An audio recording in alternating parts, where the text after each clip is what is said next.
कभी बीड़ी पी रहे हैं, कभी गुटखा खा रहे हैं, कभी खैनी खा रहे हैं। दांत की जो जर्नी रही है ना, डेंटिस्ट डॉक्टर होते हैं? नहीं भी होते हैं डॉक्टर तो क्या होते हैं वो बता दें हमें। रैगिंग बहुत रिस्पेक्टफुल होती थी, अब इस जमाने में रैगिंग नहीं होती। मेडिकल कॉलेजेस में ज्यादा रैगिंग। स्टेटस सिंबल बन गया है और अब तो बहुत ही नाबालिग बच्चे भी बहुत सिगरेट पीते हैं।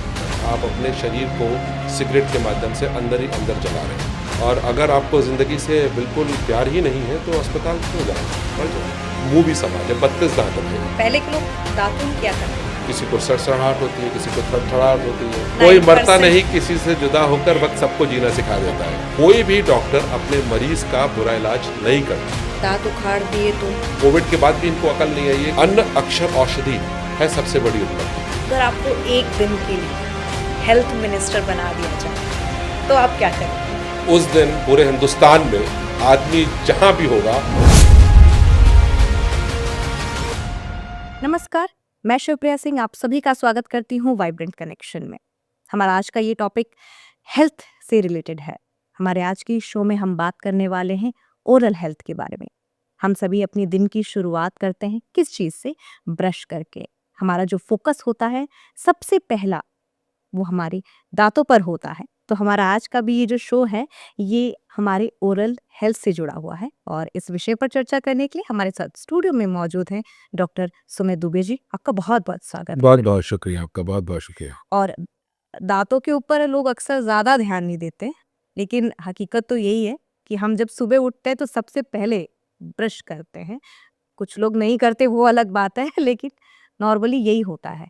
तो आज मैं आपसे जानना चाहूँगी कि जो ओरल हेल्थ है, हमारी जो दाँतें हैं, इसके लिए लोग जो इतना फ़ोकस करते हैं, एजुकेशन की अगर मैं बात करूँ, तो जब हम मेडिकल फ़ील्ड में जाते हैं, तो मोस्टली लोग या तो न्यूरोसर्जन बनना चाहते हैं या बहुत मतलब ब्रेन के डॉक्टर हैं, हार्ट्स के डॉक्टर्स हैं, बट दाँतों पे किसी का फ़ोकस नहीं जाता।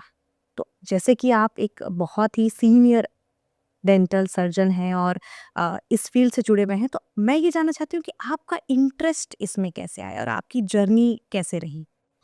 देखिए, डेंटिस्ट तो बाय डिफ़ॉल्ट बन गए हम, और हमें बनना कुछ और था। और इसलिए बन पाए क्योंकि मेरे फ़ादर खुद डॉक्टर हैं, और हम लोग एक छोटे से गांव उत्तर प्रदेश में, उसका नाम है गुरसाईगंज, कन्नौज में थे। हाँ, मेरी प्रारंभिक शिक्षा जिसको आप कहें तो वो सरस्वती शिशु मंदिर में हुई थी, और हिंदी मीडियम स्कूल था बहुत बढ़िया। उसके बाद फिर मेरी माँ ने और मेरे फ़ादर ने हमको इंग्लिश मीडियम स्कूल में भेजा, और जहाँ पे धीरे-धीरे समय बदलता चला गया, तो हम हॉस्टल लाइफ़ में रहे। तो हमारे बटलर्स होते थे, हमारे कारपेंटर्स होते थे, हॉस्टल में रहने वाले कर्मचारी होते थे। तो वो यूजुअली कभी बीड़ी पी रहे हैं, कभी गुटखा खा रहे हैं, कभी खैनी खा रहे हैं, और उनके दाँतों के रंग अलग तरीके के, जैसे होली हर महीने चल रही हो। तो ऐसा नहीं कि एकदम सफ़ेद रंग के। तो हम देखते रहते थे कि कुछ ना कुछ है। हमारे अंदर ऐसा कोई ऐब नहीं था।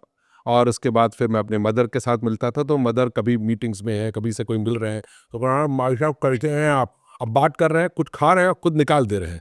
तो हमने कहा ये मामला ठीक नहीं है, बहुत बड़ा प्रॉब्लम है, सिर्फ ये हॉस्टल तक सीमित नहीं है। और प्लस उसके बाद ये लगा कि शायद ये लगा कि ये पढ़ाई में थोड़े ऐसे कमज़ोर हैं, तो इनको इतने सब्जेक्ट नहीं पढ़ पाएंगे, इनको डॉक्टर बना दे। तो फिर एनी हाउ फिर उन्होंने फिर मुझे तैयार किया, मेरा मेंटल मेकअप बना, और फिर मैं डेंटल में आया। मेरा ब्रदर भी खुद डॉक्टर हैं, तो उन्होंने बोला इनको एक बीडीएस से करे तो ज़्यादा अच्छा रहेगा। लेकिन बीडीएस तक सब कुछ हुआ, फिर धीरे-धीरे फिर चीज़ें बढ़ती चली गई, मैच्योरिटी आती चली गई, काम करते चले गए। फिर मास्टर्स किया, फिर फेलोशिप करी, फिर सीनियर रेजिडेंसी करी, फिर मौलाना आज़ाद पहुँचे, सुभारती पहुँचे, केजीएमसी लखनऊ पहुँचे, और फिर मतलब फिर एक जर्नी शुरू हो गई। उस जर्नी में फिर हमने बहुत कुछ सीखा, और बहुत पेशेंटों को हमने पाया भी, और बहुत से पेशेंट को हमने खोया भी दांत की वजह से, बीमारियों की वजह से। तो अब एक तरीके से आप कहें तो फिर दांत की जो जर्नी रही है ना, पहले लगता था कि क्या करेंगे, लेकिन बाद में दांत के सारी परेशानियों से फिर मेरे को मोहब्बत सी हो गई। फिर हमने सोचा कि हम इसको अपना लेते हैं, और जितना ज़्यादा से ज़्यादा हम लोगों तक पहुंच सकें, उनकी मुस्कुराहट को और बेहतर बना सकें, उस पे काम करना शुरू किया। तो इस तरह से करते करते आज हम दिल्ली में प्रैक्टिस करते हैं, और एनजीओ पे काम करते हैं, डेंटल में, ओरल कैंसर में, टोबैको में। मतलब जितना हो सके उतना ज़्यादा हम काम करने की कोशिश करते हैं और अपने साथ के दोस्तों को और भी संस्थानों को, संगठनों को अपने साथ लेके चलते हैं, क्योंकि ये बीमारी उतनी छोटी है नहीं जितनी दिखती है। और भारत तो 140 करोड़ लोग रहते हैं और उस तरह से हमें काम करना चाहिए। यहाँ बहुत डेंटल कॉलेजेस हैं, गवर्नमेंट कॉलेजेस हैं, एनजीओज़ हैं, सब लोग काम करते हैं। तो मुझे ऐसा लगा कि ये जो बचपन का जो हमने बटलर्स को, बैरास को, इन सबको खाते देखा था और मुझे बड़ा अजीब सा लगता था कि ये अलग सा लगता है। तो इसलिए फिर मैंने कहा कि ये लाइन बहुत अच्छी है, इस पे ही हम लोग रखते हैं। अब वो जो लूप होल था कि इनको कम पढ़ना पड़ेगा, वो सत्य है। हाँ जी। अभी मैं अपने दोस्तों से बात कर रही थी, कुछ जानने वाले मेरे, मैंने उनसे कहा कि मेरा एक शो है, तो बोले किसका शो है? मैंने बोला एक डॉक्टर के साथ है। बोले किस चीज़ के डॉक्टर हैं? मैंने कहा कि वो बहुत ही सीनियर डेंटिस्ट हैं, तो उनके साथ शो है। तो दे वर लाइक डेंटिस्ट डॉक्टर होते हैं? मतलब आज बहुत सारे लोगों को मैंने नोटिस किया है कि उनको लगता है कि डेंटिस्ट डॉक्टर ही नहीं होते। नहीं, देखिए ऐसा है कि जो आप एमबीबीएस पे पढ़ते हैं, तकरीबन उतना ही आप बीडीएस पे पढ़ते हैं। जैसे एनाटमी हो गया, फिजियोलॉजी हो गया, बायोकेमिस्ट्री हो गया, पैथोलॉजी हो गया, माइक्रोबायोलॉजी हो गया, तो जनरल मेडिसिन हो गया, जनरल सर्जरी हो गई। ये सब्जेक्ट्स एमबीबीएस के और बीडीएस के कॉमन हैं। ऐसा नहीं कि हम दांतों के डॉक्टर हैं तो हमें बॉडी का न्यूरोफिजियोलॉजी नहीं पता या हमें बाकी चीज़ें नहीं पता। उसके बाद फिर उस श्रेणी को बांटा जाता है। जैसे किसी ने अगर एमबीबीएस भी किया है तो एमबीबीएस तो कर लिया, लेकिन उनकी निपुणता, उनकी मास्टर्स डिग्री आएगी जब वो लोग उसमें एमएस करेंगे या एमडी करेंगे या डीएम करेंगे, पर्टिकुलरली उसी चीज़ का स्पेशलाइजेशन। वैसे ही बीडीएस के बाद भी हम लोग का स्पेशलाइजेशन होता है, मास्टर्स इन डेंटल सर्जरी। कुछ लोग फेलोशिप करते हैं, कुछ लोग बाहर प्रोग्राम करते हैं। तो ऐसा नहीं कि सिर्फ दांतों का है। जैसे छोटी सी चीज़ है, आप आपके मसूड़ों से अगर बहुत ज़्यादा खून आता है तो हो सकता है ब्रश करने की ना करने की वजह से हो, टाइम पे डॉक्टर को दिखाने की वजह से ना हो, लेकिन कभी कभी कुछ बीमारियां जैसे कार्डिक हार्ट डिजीज, सीएसडी बोलते हैं उसको, कंजस्टिव हार्ट डिजीज होती हैं, कुछ बॉडी की भी डिजीज होती हैं, डायबिटीज़ होता है, तो उसमें दांतों से भी उसका रिलेटेड होता है। और सबसे बड़ी बात, शरीर के अंग में कोई भी अगर कैंसर है तो पहला सिम्टम माउथ में ही आता है। तो ऐसा नहीं है कि जो बीडीएस वाले होते हैं वो डॉक्टर नहीं होते, ये सभी डॉक्टर होते हैं। अगर नहीं भी होते हैं डॉक्टर तो क्या होते हैं वो बता दें हमें। तो डेंटिस्ट ही तो लिखते हैं हम लोग, और हम भी थोड़ा लिखते हैं डेंटिस्ट डॉक्टर, डेंटिस्ट ही कहा जाता है हमको, और हम लोग डेंटल सर्जन हैं और हम लोग डॉक्टर में ही आते हैं। जैसे बीपीटी वाले भी हैं, वो भी डॉक्टर हैं क्योंकि उन्होंने भी पढ़ाई करी है। बीएमएस वाले भी डॉक्टर हैं। तो इसमें ज़्यादा समय ना गवाएं। वो लोग, जो भी लोग सोचते हैं, वो बाकायदे से जाएं, अपने हाथ 6 महीने में डेंटल चेकअप कराएं। वो डॉक्टर कहलाते हैं, नहीं कहलाते, इससे कोई तात्पर्य नहीं है। वो आपको ठीक कर लेते हैं, वो ज़्यादा ज़रूरी है। जी, आपने इसकी जैसे पढ़ाई की, तो कैसा माहौल रहता है? मतलब कॉलेज का क्या एक्सपीरियंस आपका रहा है? मैं थोड़ा-सा चाहती हूँ कि आप बताएँ बच्चों को, जो अभी नीड एस्पायरेंट्स हैं, जो डेंटिस्ट बनना चाहते हैं। तो थोड़ा-सा बताइए कि कैसा वहाँ का एनवायरनमेंट रहता है? कैसा कल्चर रहता है? एजुकेशन सिस्टम कैसा है? पहले का और अब में कितना डिफरेंस है? ये बहुत अच्छा सवाल पूछा। हमारे समय में ना सबसे इम्पोर्टेंट चीज़ क्या था कि मैं अपना ही किस्सा सुनाता हूँ। जब मेरा बीडीएस में एडमिशन हुआ तो पहला दिन था मेरा कॉलेज में, और मुझे बताया गया दांतों के डॉक्टर बनने जा रहे हो। तो हमने कहा ठीक है भाई। अब आइडिया नहीं था कि मतलब क्या होगा, दांतों के बारे में पढ़ाएंगे। तो पहली क्लास थी एनाटमी की, तो मुझे लगा शायद डेंटल में कुछ बताएंगे। तो हम डायसेक्शन, डीएच बोलते हैं, डायसेक्शन हॉल में थे, और वहाँ कैडेवर के पास हम लोग पैर की नर्व्स, पैर की आर्टरीज और यहाँ की मसल्स और वो देख रहे थे। तो 5 मिनट के बाद मैं वहाँ से निकल आया। निकलने के बाद मैं बाहर से टेलीग्राम करना होता था, बिकॉज उस ज़माने में जब मैंने बीडीएस किया था तब फ़ोन्स नहीं थे, मोबाइल्स फ़ोन नहीं थे। तो हमने अपने पिता को टेलीग्राम करवाया, टेलीग्राम में हमने फ़ोन किया उनको। हमने बोला कहाँ एडमिशन करा दिया भैया, ये तो पूरी बॉडी को खोले डाल रहे हैं। आपने वाकई में बीडीएस में कराया कि एमबीबीएस में कराया है? तो कह लेंगे नहीं, ये पार्ट होता है, तुमको पूरा पढ़ना पड़ेगा। That was my first day, first hour of my BDS. तो हमारे टाइम पे ना रैगिंग बहुत रिस्पेक्टफुल होती थी। अब इस ज़माने में रैगिंग नहीं होती, और रैगिंग में अगर उसको आप सही तरीके से करो, सही तरीके से मतलब कि उनको एक मापदंड दिया जाता था, उनको क्या प्रोटोकॉल फॉलो करने हैं, किस तरह से करने हैं। और मैं आपको सच बताऊं, जितने भी जूनियर्स की रैगिंग हमने ली है, हमारी जिसने ली रैगिंग करी है, आज के टाइम पे हम सब लोग सबसे ज़्यादा क्लोज हैं, सबसे ज़्यादा प्यार है हम लोगों के बीच में। हम लोगों का बॉन्ड इतना अच्छा है, मेरे इमीडिएट सीनियर्स का, मेरे इमीडिएट जूनियर्स का, उनसे नीचे में। फिर आगे जाके थोड़ा सा रैगिंग पे प्रतिबंध लगा, क्योंकि काम करने का तरीका गलत था। हम लोगों के यहाँ इस तरह से नहीं होती थी जिस तरह से बाद में होने लगी। हाँ, मैंने तो सुना काफ़ी कि सुसाइड कर लिए काफ़ी बच्चे, हम्म, मेडिकल कॉलेजेस में ज़्यादा रैगिंग होती है। हम्म, सो ये गवर्नमेंट की थी, फिर मैनेजमेंट इन्वॉल्व हुआ, फिर चीज़ें होने के बाद बंद हो गई, क्योंकि फिर हमें भी बाद में लगा कि हम भी रैगिंग करते थे, हमारी भी रैगिंग होती थी, बट ये तो बहुत ज़्यादा ज़्यादती टाइप का है। तो अब तो जो नहीं हो रहा है वो अच्छी बात है। और कॉलेज लाइफ बहुत अमेजिंग रहती है, इसलिए रहती है क्योंकि आप बहुत अच्छे-अच्छे सब्जेक्ट्स पढ़ते हैं, कॉम्पिटिशन होती है, और सबसे बड़ी कॉम्पिटिशन आज की जनरेशन की होती है, शॉर्ट अटेंडेंस पे रोक दिए जाते हैं, क्योंकि छुट्टी चाहिए होती है, आपके कोटे पूरे नहीं होते। तो इस तरह से बहुत सारी चीज़ें ऐसी होती है, कशमकश रहती है, कॉन्फ्रेंसेस अटेंड करने को मिलता है, अपने आप को प्रूफ करने का मौका मिलता है, अच्छे नंबर लाने का मौका मिलता है। प्लस जब आप थर्ड ईयर के बाद आते हैं तो आप पेशेंट से इंटरैक्ट करते हैं, क्लिनिकल प्रैक्टिस में आते हैं। फर्स्ट सेकंड ईयर आपका नॉन क्लिनिकल होता है, थर्ड ईयर में आप धीरे धीरे पेशेंट देखते हैं, फोर्थ में आप फुल फ्लेजेड पेशेंट देखते हैं। तो आप एक सम्मान मिलता है दूसरे आदमी को, किसी का आप कोई फिलिंग करते हैं या रूट केनाल करते हैं या डेंचर्स बनाते हैं या फिर उसको आप रिस्टोर करते हैं, ओरल सर्जरी में एक्सट्रैक्शंस करते हैं। तो वो बड़ा बहुत क्या बोलते हैं उसको, बहुत मोहब्बत भरा होता है, क्योंकि आप एक मरीज़ के चेहरे पे मुस्कान वापस ला रहे हैं, वो आपके साथ खुश हो रहा है, आपको आपके लिए कुछ लेकर आ रहा है, कभी कोई मिठाई लाता है, तो कभी कोई सब्ज़ी लाता है, कोई सिर पे हाथ फेर देता है। तो इस तरह से एक एक पारस्परिक रिलेशनशिप बन जाता है मरीज़ और आपका।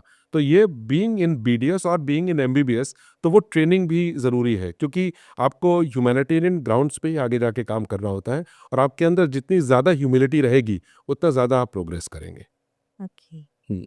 तो पार्ट हो गया हमारे लाइफ का, जैसे एक फैशन सा बन चुका है स्मोकिंग। तो ये हमारे ओरल हेल्थ पर कितना इफेक्ट डालता है ये इसका? पार्ट नहीं बन गया, ये स्टेटस सिंबल बन गया। हाँ, एग्जैक्टली। स्टेटस सिंबल बन गया है, और अब तो बहुत ही नाबालिग बच्चे भी बहुत हम्म। सिगरेट पीते हैं, और उनका एक फैशन ट्रेंड सा बन गया है, और ये बहुत ज़्यादा हानिकारक है। आप अपने शरीर को सिगरेट के माध्यम से अंदर ही अंदर जला रहे हैं, और अब जो कोई चीज़ जलेगी तो अभी नहीं रिजल्ट देगी, तो 10 साल बाद देगी, 15 साल बाद देगी। तो आपका ये जीवन बहुत खूबसूरत है, और इतनी सारी चीज़ें हैं, तो आप उस सिगरेट को क्यों ऑप्ट करते हैं? सिगरेट को मत ऑप्ट करिए। क्यों अस्पताल जाना है? लोग अस्पताल क्यों जाते हैं? लोग अस्पताल इसलिए जाते हैं ताकि वो ठीक हो सकें। और जो कुछ लोग कुछ लिकर भी लेते हैं, कुछ स्मोक भी करते हैं। तो अगर आप अपनी हैबिट्स को इम्प्रोवाइज़ करेंगे, तो आप ठीक तरीके से जिएँगे। अस्पताल जाके दवाई ले ली और दवाई लेके ठीक हो गए, तो वो सॉल्यूशन नहीं है। तो आप लीजिए दवाई, बट आपको वो हैबिट को आपको ब्रेक करना पड़ेगा। हैबिट ब्रेक होगी तो पहले दवाई एक लेवल पे लड़ती है, फिर उसको कंट्रोल करती है, फिर धीरे-धीरे दवाई बेटर एक्ट करती है। फिर अगर आपने छोड़ दी सिगरेट, तो आप और बेहतर फ़ील करेंगे। तो ये सारी चीज़ें रहती हैं, और अगर आपको ज़िंदगी से बिल्कुल प्यार ही नहीं है, तो अस्पताल क्यों जा रहे हो? मर जाओ, सिंपल। आप इसलिए अस्पताल जाना चाहते हो क्योंकि ज़िंदगी बहुत खूबसूरत है, आपके दोस्त हैं, आपकी फैमिली है, इतनी वादियाँ हैं, इतने लोग हैं, आस-पड़ोस के लोग हैं, और फ्रेंड्स हैं पुराने, पिताजी के, अपनी बहन के साथ में इतने फेस्टिवल्स हैं, कितनी सारी चीज़ें हैं। ज़िंदगी इतनी खूबसूरत है, क्यों सिगरेट पी के खराब करनी है? नहीं, एग्जैक्टली। और आई थिंक स्वीट से भी होता है ऐसा, चॉकलेट मिठाइयाँ। आज स्वीट चॉकलेट से मेरे सारे कलीग्स पूरे हिंदुस्तान, पूरे वर्ल्ड में लोग बोलते हैं कि स्वीट से डेंटल केरीज हो जाता है, कैविटी हो जाता है, जो कि बिल्कुल सही है। इसलिए बिकॉज़ इसका एक बैक्टीरिया होता है, उसको स्वीट्स बहुत पसंद है। अगर स्वीट्स का कोई पोर्शन वहाँ रह जाए या रिपीटेबली रहे, तो वो एक्टिवेट हो जाता है कि खाना वहाँ चिपक जाता है, स्वीट्स वहाँ रह जाती हैं, और वो बैक्टीरिया, उसका नाम है स्ट्रेप्टोकोकस ऑरियस, बड़ा बढ़िया नाम है। तो वो थोड़ा-सा ग्रो करने लग जाता है। जब वो ग्रो करने लग जाता है, तो दाँत को अंदर ही अंदर गला देता है। मैं बहुत बड़ा स्वीट का फ़ैन हूँ, मैं चॉकलेट्स बहुत खाता हूँ, मैं खुद भी खाता हूँ, बट क्या है कि मैं अपने दाँत साफ़ कर लेता हूँ। मेरे कुछ-कुछ पेशेंट ऐसे हैं जो मील नहीं लेकर आते हैं, हम दोनों मिलकर खाते हैं। ऐसा नहीं कि चॉकलेट खाने से या स्वीट्स खाने से कैविटी होती है, अपने माउथ को आप क्लीन कर लो, कुल्ला कर लो, ब्रश कर लो, और अगर मान लो अगर थोड़ी-सी चॉकलेट यहाँ रह गई, तो ऐसे करके निकाल लो, तृप्ति ले लो उसकी। उसके बाद फिर आप उसको जब बिल्कुल आपका मन निकल जाए, तो आपके बाद ब्रश कर लो। कोई भी चीज़ अगर आप छोड़ दोगे वहाँ पर, तो चांसेस हैं कि वहाँ पर कैरीज़ का बिगिनिंग हो सकता है।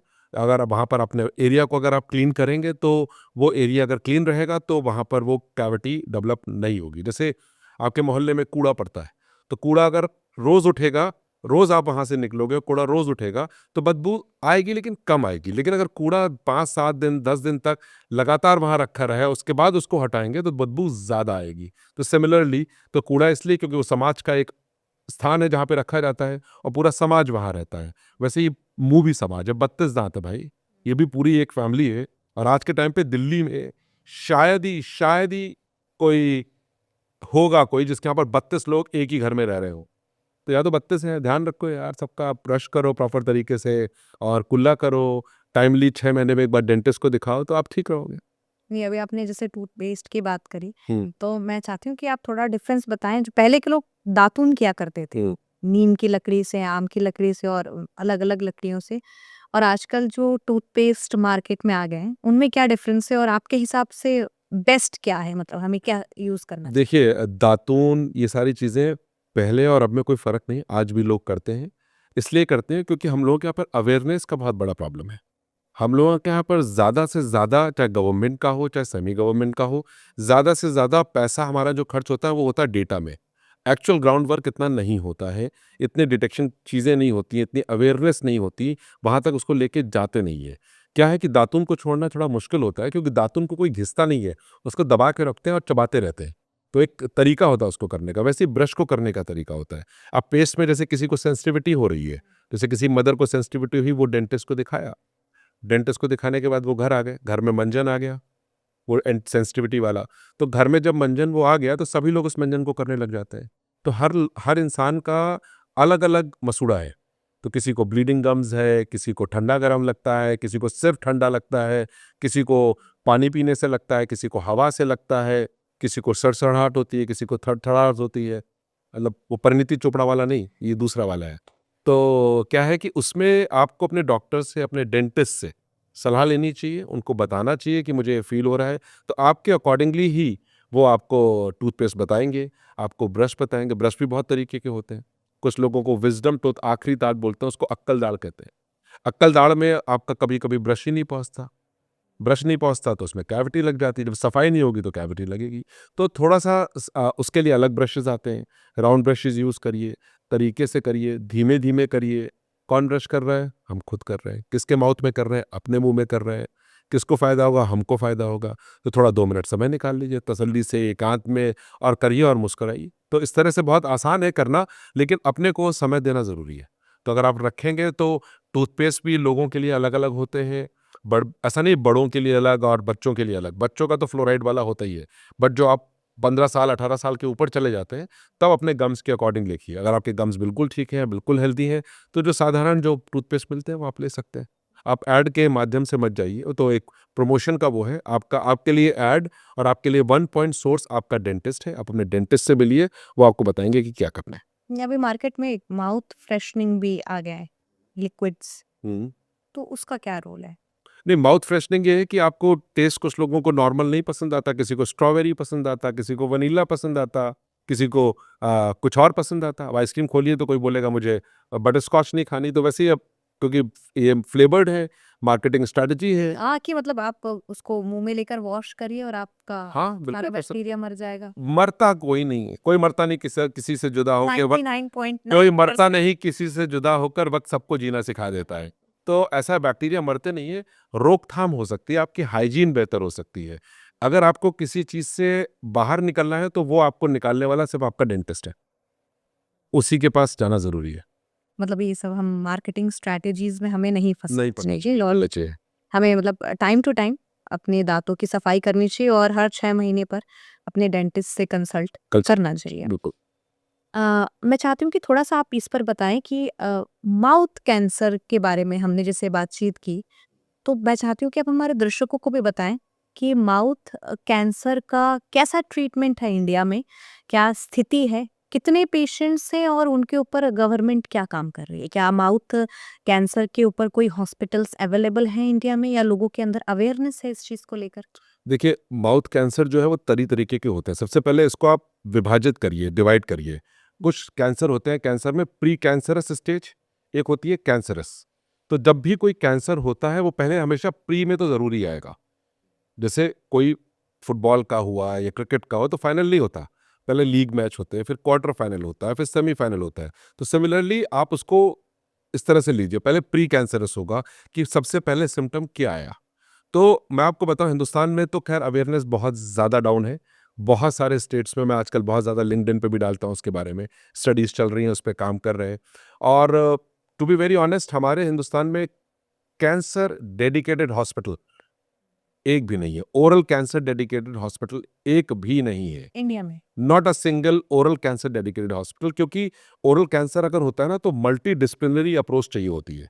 उसमें और भी डॉक्टर्स चाहिए होते हैं जो कि मेडिकल साइड से होते हैं, एमएस सर्जरी के होते हैं, एनेस्थेटिस्ट होते हैं, और भी लोगों का ऑन्को के डिपार्टमेंट के होते हैं, ऑन्को डिपार्टमेंट के लोग काम करते हैं। बट स्पेसिफिकली अगर आप बात करें तो जैसे दिल्ली की बात करते हैं तो दिल्ली में आपके पास institute of liver and biliary sciences जो लिवर को डील करता है। अगर आप टाटा मेमोरियल कैंसर हॉस्पिटल की बात करें तो वो पूरी बॉडी को डील करता है, जो कि बॉम्बे में है। जैसे शंकर नेत्रालय है आपका, वो आपका हैदराबाद चेन्नई में है, तो वो आपका सिर्फ आई से डील करता है। तो सिमिलरली आई की कोई भी प्रॉब्लम्स हो तो माउथ स्पेसिफिक कोई भी हॉस्पिटल, सिर्फ ओनली माउथ स्पेसिफिक, हिंदुस्तान में नहीं है एक भी हॉस्पिटल। उसके पेशेंट्स को आप कैसे डील करते हैं? नहीं, वो लोग जाते हैं अलग अलग हॉस्पिटल्स में, उसमें कैंसर का वार्ड होता है, उस कैंसर के वार्ड में उनको रेफर कर देते हैं। जो ऑन्को सर्जन होता है वो उसको डील करता है अलॉन्ग विद जो ओरल मैक्सिलोफेशियल सर्जन होते हैं डेंटल के, उनके साथ मिलके। क्योंकि डेंटिस्ट्री में बहुत सारी ब्रांच होती है, जिसमें एक ब्रांच होती है जो रूट कैनाल करते हैं, एक ब्रांच होती है जो इम्प्लांट्स करते हैं, एक ब्रांच होती है जो गम्स को डील करती है, एक ब्रांच होती है जिसमें बच्चों को देखा जाता है, पीरियोडोंटिक्स, प्रोस्टोडोंटिक्स, ओरल सर्जरी, कंजर्वेटिव, तो ये अलग अलग ब्रांचेस होती हैं। तो ओरल मैक्सिलोफेशियल ब्रांच के डॉक्टर्स को ऑन्को सर्जन्स बुलाते हैं, दोनों लोग मिलकर उस पर काम करते हैं कि किस तरह का है। तो सबसे पहले इंपॉर्टेंट चीज़ क्या होती है कि कैंसर की रोकथाम 95% केसेस अगर डिटेक्टेड अर्ली स्टेज में हो जाए तो वो क्योरेबल है, और खर्चा आएगा मुश्किल से 10-20-50 हज़ार रुपए, आप ठीक हो जाएंगे पूरी जिंदगी के लिए। और जो 5%, जो अगर 95% लेट डिटेक्टेड हुए तो उसमें खर्चा होगा 20-30-40-50 लाख रुपए, और जिंदगी की अवधि होगी बहुत कम, आप इंजॉय नहीं कर पाएंगे। तो कहने का मतलब है, अगर आप बीड़ी, गुटखा, खैनी, तंबाकू, सिगरेट, इन सब पर अगर थोड़ी सी रोकथाम करेंगे तो आपकी ज़िंदगी थोड़ी लंबी हो जाएगी। आपके मुंह में जैसे कोई विजडम टूथ है, थर्ड मोलर बहुत शार्प है, बार बार चीक बाइटिंग हो रही है, तो आपको अपने डॉक्टर से सलाह लेनी चाहिए। हो सकता है वो जो चीक बाइटिंग हो रही है वहाँ पर टिश्यू की ग्रोथ हो रही हो सकता है, तो डॉक्टर आपका देखेगा, बताएगा। अगर वहाँ ज़रूरत पड़ती है तो थर्ड मोलर को, विजडम टूथ को निकलवा दीजिए, सबसे अच्छा सोल्यूशन है। क्योंकि जब तक आप खाना खाते हैं और खाना चबाते हैं, जब तक खाना आपका आखिरी दांत तक पहुंचता है, तब तक आप खाना अंदर ले लेते हैं। तो विजडम टूथ का जो रोल है बाइटिंग में, च्युइंग में, वो बहुत कम है, उसका रोल उतना नहीं है।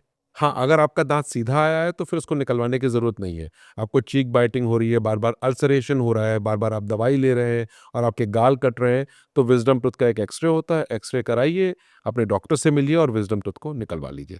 तो क्योंकि दांत से भी वो रहता है क्रॉनिक इरिटेशन, लोग वो होता है, खैनी यहाँ लगा लेते हैं, गुटखा रख लेते हैं, तो पर्टिकुलरली पाउच बन जाता है यहाँ पर, तो वो भी एक काम करता है। बीटल नेट खाते हैं, सुपारी, पान में भी सुपारी खाते हैं, मेघालय जैसी स्टेट में, महाराष्ट्र जैसी स्टेट में, मध्य प्रदेश में, यूपी में, तो ये लोग बीटल नट खाते हैं, सुपारी। तो सुपारी से एक बीमारी बोलते हैं उसको, ओरल सबम्यूकस फाइब्रोसिस, उसमें मुंह खुलना बंद हो जाता है। तो जब मुंह खुलना बंद हो जाएगा, इतना खुलता है, इतना आधा इंच भी पाए, हमारे हम लोगों को जैसे 4 इंच खुला है, 20 सेंटीमीटर और 25 सेंटीमीटर, उनका बहुत थोड़ा सा, तो खाना नहीं खा पाते, तो फाइब्रोसिस हो जाती है मसल्स की, तो उसको ओपनिंग किया जाता है। ओपनिंग करने के बाद रीअकर कर जाता है अगर पेशेंट उसकी प्रैक्टिस ना करे। तो तालमेल है डॉक्टर और पेशेंट का भी, और चीज़ें भी हैं, और वो ठीक हो सकता है। बट ओरल कैंसर का हाल हमारे देश में बद से बदतर है। सरकारी प्रणाली इसमें लगी हुई है, वो मैक्सिमम वो डेटा पे है, एक्चुअल ग्राउंड वर्क मुझे दिखता नहीं है। मैं जहाँ जहाँ काम करता हूँ वहाँ पर कुछ नहीं है। वो लोग डेंटिस्ट में एक चेकअप करा देते हैं, चेकअप करने आते हैं, काम पूरा हो गया। आप ज़िंदगी में किसी को भी, कुछ भी आप जो कर रहे हैं उसको अगर आप टास्क की तरह करेंगे तो आपको उसमें कामयाबी नहीं मिलेगी, चाहे आप किसी भी प्रोफेशन में हो। आप जिस प्रोफेशन में हो और जिस काम में अगर आप सिंसियरिटी, ऑनेस्टी, डेडिकेशन, कमिटमेंट, और आपको लगे कि अगर इस माई को या इस बाबूजी को मुंह में प्रॉब्लम हो रही है, अगर हमारे माँ बाप को प्रॉब्लम हुई तो हम उसमें क्या रिएक्ट करेंगे, तो मुझे ऐसा लगता है, मुझे, मेरे को और आपको, आप कोई दूसरे नहीं हो, आप मेरे ही हो। तो मैं और तुम की परिभाषा जो हम लोगों को है ना, वो ख़त्म करनी होगी। जैसे मैं और तुम की परिभाषा ख़त्म हो जाएगी तो वो आज़ादी का जश्न होगा, और हमें एक ही गुलाम, जो हम लोग हैं गुलाम, हमें बीमारी की गुलामी से आज़ादी करनी पड़ेगी।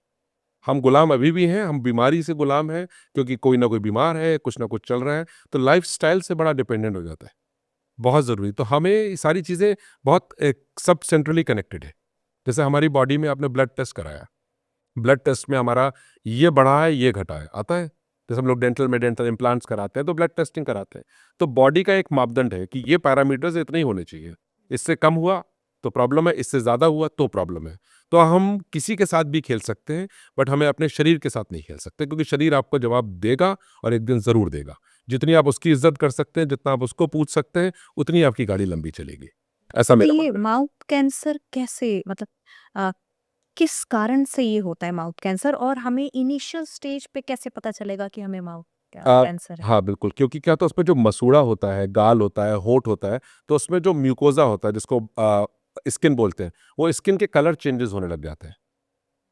ब्राउन हो जाएगा, ग्रे हो जाएगा, वो एक ग्रैन्युलेशन टिश्यू बना लेते हैं, मोटा टिश्यू बन जाता है, लाइनिंग्स आ जाती हैं, तो अंदर की अंदर की तरफ, मुँह इन- के अंदर, हाँ, उससे हमें पता लग जाता है कि ये कैंसरस लीजन में तब्दील हो रहा है कि नहीं हो रहा है, कि ये प्री कैंसरस स्टेज में है। तो इस स्टेज में हम लोग क्या करते हैं, बायोप्सी कर लेते हैं।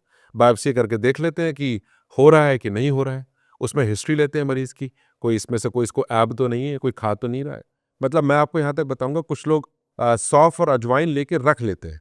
अगर आप सौंफ खाते हैं, कोई प्रॉब्लम नहीं है, लेकिन आप रखिए मत उस चीज़ को। कंटिन्यूअसली उस चीज़ को रख देंगे, सौंफ भी हार्ड होती है, तो वो कहीं न कहीं टिश्यू को रप्चर करेगा। रप्चर करेगा तो वो भी कैंसर में तब्दील हो सकता है। मैं ये नहीं कह रहा कि सौंफ से कैंसर होता है या अजवाइन से कैंसर होता है, या जीरे से होता है, उससे नहीं होता। आप पेन ले लो, पेन से रोज़ कुदेरते रहो अपने मुँह को आप, करते रहो, वो टिश्यू में ब्लीडिंग होगी, फिर चेंजेस होते रहेंगे, वो कैंसर में तब जाएगा। बहुत लोग होते हैं ऐसे करके बात करते हैं। हम्म तो क्यों रख रहे हो भाई मुँह में? चश्मा कान में लगाने के लिए ना, मुँह में रखने के लिए थोड़ा ना है। पेन लिखने के लिए है ना, पेन उसमें मुँह में रखने के लिए थोड़ा ना है। मतलब यू नीड टू नो कौन सी चीज़ कहाँ इस्तेमाल करनी है, कैसे इस्तेमाल करनी है, और उसको सही तरीके से इस्तेमाल करो। क्योंकि अगर आप खेल आप किसी के साथ भी खेल सकते हो, शरीर के साथ खेला ना तो शरीर जवाब ज़रूर देगा। वो किसी की नहीं सुनता, ये मेरा मानना है। इसकी मुख्य वजह मैं अगर पूछूं, खैर तो पेन से भी हो सकता है, लेकिन बेसिकली जो लाइफस्टाइल हमारा आज का है, उस हिसाब से मैं अगर कहूँ तो ऐसे कौन कौन से मेन पॉइंट्स हैं जिसे हमें ध्यान रखना चाहिए? अगर हमने ध्यान नहीं रखा तो कैंसर होने के चांसेस हैं। देखिए, बॉडी में कैंसर सेल्स तो सभी के हैं, हमारे भी हैं। वो एक्टिवेट और एग्रीवेट कैसे होते हैं, वो बहुत ज़रूरी है। तो एक्टिवेट एग्रीवेशन के लिए बहुत लोग होते हैं जो बिल्कुल बीड़ी, गुटखा, तंबाकू, सिगरेट, अल्कोहल कुछ नहीं लेते, नॉर्मल होते हैं, उनको भी कैंसर होता है। बट ज़रूरी नहीं कि उनको ओरल कैंसर हो। उनको ब्रेस्ट कैंसर हो सकता है, प्रोस्टेट कैंसर हो सकता है, सर्वाइकल कैंसर हो सकता है, सर्विक्स कैंसर हो सकता है, लॉट ऑफ कैंसर, 300 कैंसर होते हैं पूरे शरीर में, कोई भी हो सकता है। उसके लिए क्या होता है कि सेल्फ एग्जामिनेशन भी ज़रूरी होता है, और आप एनुअली अगर अपना एक नॉर्मल एग्जामिनेशन कराते रहें जो आपको लगता है। प्लस इसमें एक इम्पॉर्टेंट फैक्टर होता है जेनेटिक्स का। आपके पेरेंट्स को था कि नहीं, आपके ग्रैंड पेरेंट्स को कैंसर था। में भी? हाँ, जेनेटिक्स में भी होता है कि आपका एक ट्री क्या चल रहा है। जैसे डायबिटीज़ में होता है कि पापा को थी, ये नाना को था, तो वो एक जीन्स पे चलता है। तो वो एक मैपिंग होती है, वो मैपिंग आपको करानी चाहिए। ज़्यादा पैसे नहीं खर्च होते, कम से कम आप इत्मीनान में रहेंगे, सुकून में रहेंगे, और आप जल्दी ठीक हो जाएँगे। अगर कोई हिस्ट्री है तो पेशेंट को बतानी पड़ती है। कोई हैबिट है तो हैबिट आप अपना ब्रेक करिए। कोई चीज़ नॉन स्टॉप चली आ रही है तो उसको तोड़िए। लाइक खाना-पीना अपना जो आप सब कुछ खाते रहते हैं, आपको स्टैंडर्ड ऑफ लिविंग पे ना फोकस करके स्टैंडर्ड ऑफ लाइफ पर फोकस करना चाहिए। अगर आप स्टैंडर्ड ऑफ लाइफ पे फोकस करेंगे तो आपकी बीमारियां जो आनी है, देखो भाई, उसको कोई नहीं रोक सकता, लेकिन जो नहीं आनी है वो फिर नहीं आएंगी, क्योंकि आपका रूटीन अच्छा है, आपका सोच अच्छा है, और आप एग्रेशन जैसे होता है स्ट्रेस, स्ट्रेस से क्या क्या नहीं हो सकता है। स्ट्रेस से ब्लड प्रेशर हो जाता है, स्ट्रेस से ब्रेन स्ट्रोक हो जाता है, स्ट्रेस से कार्डियक अरेस्ट हो जाता है। अब बताइए, अगर आप एकदम से कोई आदमी बहुत ज़्यादा गुस्सा हुआ, उसको कार्डियक अरेस्ट हो गया, तो उसका थोड़ा ना कि वो कार्डियक का पेशेंट था, वो इतना ज़्यादा स्ट्रेस हो गया कि बीपी इतना शूट हो गया। तो anything can happen from anywhere. तो आप अपना जो अंदर का सिस्टम है, अपना आपा ना खोए, खुश रहें, और टाइमिंगली डॉक्टर को दिखाते रहें। कंसल्टेशन ही तो लेगा, क्या फ़र्क पड़ता है? कंसल्टेशन दीजिए, उसको अपना फैमिली डॉक्टर बनाइए, उसके साथ ट्यून में रहिए, वो डॉक्टर आपको ध्यान भी रखेगा, इज़्ज़त भी देगा, प्यार भी देगा, और टाइम टाइम पे मिलते रहिए उससे। जैसे फैमिली डॉक्टर का एक कॉन्सेप्ट होता था, अब तो खैर बिल्कुल ही ख़त्म हो गया है। पहले डॉक्टर साहब घर पे आते थे, बैग आता था, चाय बनती थी, वो सबके बारे में पूछते थे, फिर वो बोलते थे कि वो हमारी बेटी अब विदेश चली गई है तो उसको फिर से बीमार हो गई है, डॉक्टर साहब क्या दवाई दें? तो हिंदुस्तान से दवाइयाँ वहाँ जाती थी क्योंकि फैमिली डॉक्टर ने बोला है। तो वो कॉन्सेप्ट, जो वो मोहब्बत, जो कशमकश है एक परिवार की एक डॉक्टर के साथ, वो धीरे-धीरे बहुत ज़्यादा टूट गई है। मैंने तो खुद इसको अनुभव किया है। लेकिन शुक्र करिए कि जिस जगह से हम बिलॉन्ग करते हैं वहाँ पर अभी भी मौजूद है, बट धीरे-धीरे वो भी खत्म हो जाएगी। वो नस्ल खत्म हुई तो वो फसल भी खत्म हो जाएगी। फैमिली डॉक्टर्स के बेनिफिट्स भी होते हैं क्योंकि वो हमारी पूरी फैमिली ट्री और हमारे फैमिली के बारे में सब कुछ बहुत अच्छे से उनको पता होता है कि किसको क्या प्रॉब्लम है, तो उस हिसाब से वो ट्रीटमेंट भी करते हैं। और हमने जब स्मोकिंग की बात की थी तो मुझे एक सवाल मेरे मन में आया था कि आज के टाइम पे एक इलेक्ट्रॉनिक सिगरेट है, आई थिंक वेब बोल वेब, हाँ वेब, तो ये कैसा है? मतलब कुछ लोगों से मैंने पूछा तो उन्होंने बोला कि इससे तो कोई प्रॉब्लम नहीं होती, वो जो नॉर्मल सिगरेट्स होती हैं या बीड़ी सिगरेट जो भी, उससे इश्यू होगा, बट ये तो इलेक्ट्रॉनिक है, तो इसमें कुछ प्रॉब्लम नहीं नहीं और होगी अच्छा ऐसा। इलेक्ट्रॉनिक है तो और अच्छा इलेक्ट्रो क्रिमिनेशन करा लेना अपना। भाई आप धुआं तो ले ही रहे हो ना यार, धुआं आप किसी भी फॉर्म में लो, हुक्के के फॉर्म में लो, वेप के फॉर्म में लो, स्मोकिंग या स्मोकलेस लो, कैसे भी लो, धुआं आपको इंजूरियस होगा ही। अब जैसे घर में बहुत जगह पर चूल्हे में और वो फूक मार के बनाते हैं, तो अब उनको कैंसर तो नहीं होता बट उनको ट्यूबरक्लोसिस के चांसेस होते हैं, उनको सीओपीडी बोलते हैं उसको, कोरोनरी ऑब्स्ट्रक्टिव पल्मोनरी डिजीज, सांस लेने की प्रॉब्लम, जैसे गांव में लेडीज को दमे की प्रॉब्लम ऐसे करते हैं, तो वो चूल्हे से होता है, तभी तो उसको ट्रांसफॉर्मेशन किया गया। तो ऐसा नहीं कि चूल्हे में नहीं, चूल्हे में खाना बहुत अच्छा बनता है, मैंने खुद खाया है, रोटियां खाई हैं, चीज़ें खाई हैं, बट अब जैसे जैसे समय बदल रहा है, चीज़ें बदल रही हैं, तो हमें अपने स्वास्थ्य का भी ध्यान रखना पड़ेगा। अब आप कहेंगे कि उनको तो नहीं हुआ था, हमको क्यों होगा? भैया वो अपने ग्रह में लिखवा के लाए थे, आप अपने ग्रह में लाए, आप अपने पे फोकस करो, उनको मत देखो कि उनको नहीं हुआ। जैसे मैंने अभी हरियाणा में कैंप किया एक, तो हरियाणा में हुक्का पीते हैं वो लोग सारे लोग, तो बड़े बुजुर्ग थे वो, लगभग बाबूजी लगभग 75 साल के होंगे, गुड़ गुड़ गुड़ गुड़ करके खूब हुक्का पी रहे। तो उन्हीं के साथ हमारा एक और जाट भाई बैठा हुआ था, उसने फिर खांसने लग गया। वो थे भाई साहब 32 साल के, 33 साल के, बाबूजी थे 75 साल के। तो फिर हमने चेकअप वेकअप किया तो उनके हल्का सा अल्सर था। तो ज़रूरी नहीं कि आप हुक्का पी रहे हो तो दूसरे वाले को भी वो बॉडी में सूट करेगा।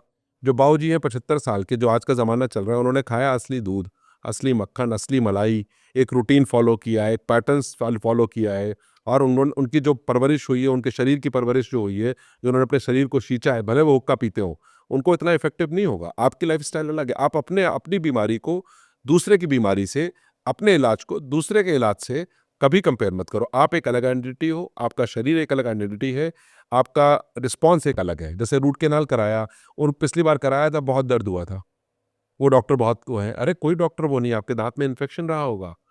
कोई भी डॉक्टर अपने मरीज का बुरा इलाज नहीं करता, नहीं करता, क्यों? और इस तरह से सारी चीज़ें रहती हैं, तो ये ज़रूरी है कि हमें थोड़ा-सा भरोसा डॉक्टर के पास रहना चाहिए। नहीं अगर प्रॉब्लम है तो सेकंड ओपिनियन ले लो, किसने मना किया? हिंदुस्तान खाली पड़ा है, कहीं जाओ कुछ भी कराओ। नहीं है, आपने ये बहुत अच्छी बात बोली। इससे मुझे एक बात याद आ गई कि लोग, मैं पूछती हूँ कि यार दाँतों में प्रॉब्लम है तो डॉक्टर्स के पास कंसल्ट करवाना चाहिए, तो दे आर लाइक यानी यार हमें तो डॉक्टर से बहुत डर लगता है, कुछ होगा भी नहीं तो वो 4 और बीमारी एक्स्ट्रा बता देंगे और बिल बना देंगे। तो अक्सर लोग तो इसलिए डरते हैं आने से। देखिए बिल बिल नहीं बना देंगे हम, आप देखिए 32 दांत है, एक आदमी तो फंस हो गई, बिल बनाने की बात नहीं है। देखिए दांत में कैविटी होती है, दांत में कैलकुलस होता है, दांत में टार्टर होता है, दांत में शार्प एजेस होती हैं। भाई एक दांत हो तो फिर हम कहें भी कि हम बिल हल्का बनेगा, 32 दांत है, कहीं ना कहीं कुछ होगा। और सबसे बड़ी बात, जब मरीज किसी डेंटिस्ट के पास जाता है तो आप उसको पहले कंसल्टेशन फीस देते हो, चाहे कितनी भी देते हैं आप। कंसल्टेंसी बिल्कुल। कंसल्टेशन का मतलब होता है उस डॉक्टर का फर्ज बनता है कि दांत में जितनी भी प्रॉब्लम्स है वो आपको बताए। कराना है, नहीं कराना है, वो सेकेंडरी है। लेकिन जिस वजह से आप डॉक्टर के पास विजिट कर रहे हो, 2 विजिट होती हैं। ये तो आपकी प्रॉब्लम है, आप डेंटिस्ट के पास गए हो, एक या फिर आप अपना जनरल चेकअप कराने गए हो, 2 चीज़ें। तो जनरल चेकअप में अगर कुछ निकल के आता है, डॉक्टर आपको बताएगा। अगर आपके साथ बहुत सारी प्रॉब्लम्स हैं और आपका जनरल चेकअप भी किया उन्होंने, तो जो है वो डॉक्टर आपको दिखाएगा, बताएगा। अगर आपको ज़्यादा ही शक है कि डॉक्टर बिल बना देगा, तो अपने साथ किसी को ले आओ, दोस्त को ले जाओ, साथ वाले को ले जाओ, देख लेगा कि वो भी एक बार कि वो है कि नहीं है। आज के टाइम पे तो इंट्राओरल कैमरेज आ गए हैं, वो सामने स्क्रीन में आपको साफ-साफ दिखाई देता है कि दाँत में कहाँ कीड़ा लगा हुआ है, कहाँ पर डिपॉज़िट्स हैं, तो आप कर सकते हैं। ऐसा नहीं, ऐसा कोई चीटिंग वाला कोई गेम नहीं, डॉक्टर बहुत अच्छे होते हैं। हाँ, नहीं, लोग तो वाक़ई में बहुत डरते हैं कि हम जाएँगे, हमारे दाँत उखाड़ दिए तो अरे भाई दाँत क्यों उखाड़ेंगे भैया? आप कह रहे हो डॉक्टर बिल बना देता है। अरे भैया अगर दाँत उखाड़ देंगे तो बिल कहाँ बनाएँगे मुझे बताओ? दाँत अगर रहेगा तो दाँत की सफाई होगी, दाँत की फिलिंग होगी, दाँत की रूट कैनाल होगी, दाँत पे कैप लगेगा, फिर दाँत को लगातार में इस पर भी हमारी बात हुई थी, तो मैं वो जानना चाहती हूँ कि जो ट्रीटमेंट्स का डिफरेंसेस है, कुछ आपने एक बार बताया था कि दाँत निकालना पड़ता है एक सिचुएशन में और एक में नहीं फिलिंग ये वगैरह, हाँ, नहीं इस पर मैं एक्चुअली चाहती हूँ। एक्चुअली क्या है कि मैं बिकॉज़ क्योंकि मैं अपनी एनजीओ भी रन करता हूँ, चीज़ें भी हैं, हम गाँव-गाँव कैंप भी करते हैं, तो मैंने अधिकतर ये देखा है कि अब जो डॉक्टर की अप्रोच है ना, वो पेशेंट को लेकर हो गई है, जो कि गलत है। आपको क्या पता दूसरा आदमी पैसे खर्च करेगा, इलाज कराएगा, नहीं कराएगा, आपका काम है उसको बताना कि भाई ये मर्ज़ है आपको। अब वो कराता है, नहीं कराता है, उसकी मर्ज़ी। क्योंकि सरकारी जो सिस्टम है, मैं तो इसको अ, सोची-समझी साजिश कह सकता हूँ। इसमें ये लोग इतना एफर्ट लगाते नहीं है। बताइए ओपीडी करते हैं 9 से 11, 9 से 11 ओपीडी करिए। कोई बहुत दूर से बंदा आया तो आप उसको डिस्ट्रिक्ट लेवल पर उनके हॉस्पिटल्स बनाओ, तहसील लेवल पे बनाओ, इंफ्रास्ट्रक्चर बूम करो। कोविड के बाद भी इनको अकल नहीं आई है कैसे इन लोगों को हिंदुस्तान को डील करना है, 140 करोड़ को कैसे डील करना है। रोबस्ट करो और चीज़ें, और बढ़िया चीज़ें करो। तो अन्न अक्षय औषधि है सबसे बड़ी उपलब्धि। किसी को कुछ फ्री का देने के लिए अन्न दे दो, एजुकेशन दे दो हिंदुस्तान में और औषधि। ये 3 चीज़ पे कंट्रोल कर दो, आदमी आपको अच्छे से अच्छा बना के देगा। आज के टाइम पे हिंदुस्तान में लोगों की अन्न, अक्षर और औषधि में सबसे ज़्यादा मेहनत लगती है, सबसे ज़्यादा पैसे खर्च होते हैं। अब बात करते हैं दाँत के बारे में। तो दाँत में क्या होता है कि जब आप पेशेंट उसको देखता है, गाँव वाले को और शहर वाले को, तो गाँव वाले में क्या होता है उस दाँत का रूट कैनाल होगा तो रूट कैनाल का बजट बनेगा। रूट कैनाल के बाद कैपिंग का होगा। तो जब मरीज़ कहता है यार हम किसान आदमी हैं, मध्यम वर्गीय भी नहीं है, छोटा व्यापारी हूँ मैं, छोटी-सी दुकान है, वो आता नहीं है पोंगा टाइप के पीले-पीले होते हैं जो हम लोग खाते हैं गाँव में और कम्फर्ट खा लेते हैं, टॉफ़ी खा लेते हैं। तो वो कहता है भाई छोटी-सी दुकान, कहाँ हम नसों का इलाज कराएँगे, कहाँ हम कैप लगाएँगे, इस दाँत को फाड़ दो, फाड़ बोलते हैं उसको, दाँत को निकाल दो। तो वो लोग क्या करते हैं तो अच्छा खासा दाँत जो कभी-कभी जो इलाज के साथ बच जाता है, वो पैसे के कारण रुक जाता है।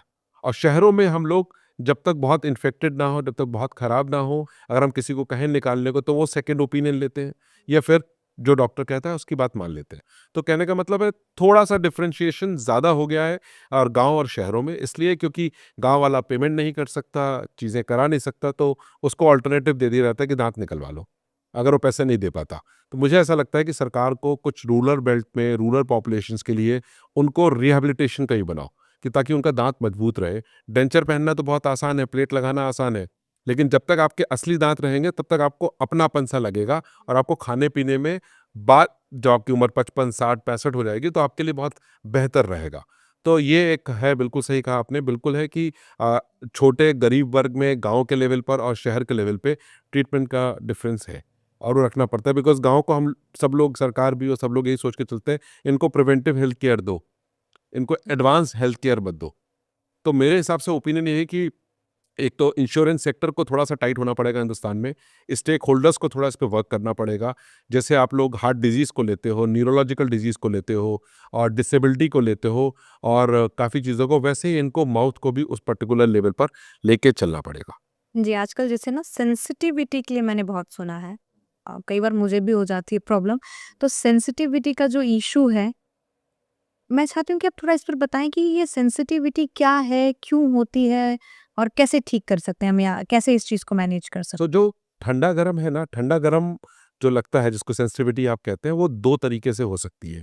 एक तो ये है कि अगर आपके दाँत घिस गए, घिसने का मतलब हुआ है कि एनामेल जो आपका वेयर ऑफ हो गया है, कट गया है, ये छिल गया है या ग्राइंडिंग से चला गया है या क्लेंचिंग से चला गया है, तो उसके अंदर डेंटाइनल ट्यूब्यूल्स होते हैं।